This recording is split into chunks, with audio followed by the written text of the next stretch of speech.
ఎన్నికలు ఒకవైపు జరుగుతూ ఉన్నాయి. రేపు చివరి రోజు నామినేషన్ విత్డ్రాల్స్ కి ఇంకా ఇతరత్ర కార్యక్రమానికి బీఫామ్ ఇచ్చేదానికి రేపో ఎల్లుండో.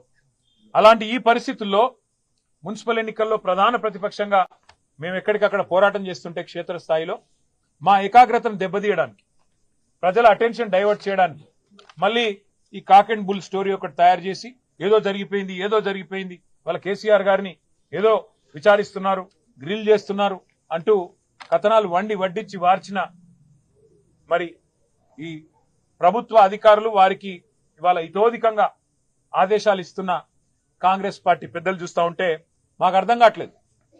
ఈ అసత్య కథనాలు, ఈ లీకులు, ఈ అబద్ధాలు, ఈ అదిగో పులి అంటే వ్యవహారం అంతా చూస్తూ ఉంటే అసలు ఈ విచారణ ఎవరి ఆధీనంలో జరుగుతుందో మాకు అర్థం కావట్లేదు. ప్రదేశ్ కాంగ్రెస్ కమిటీ అధ్యక్షుడు మహేష్ లేక అధికారుల ఆధీనంలో ఉందో మాకైతే అర్థం కావట్లేదు.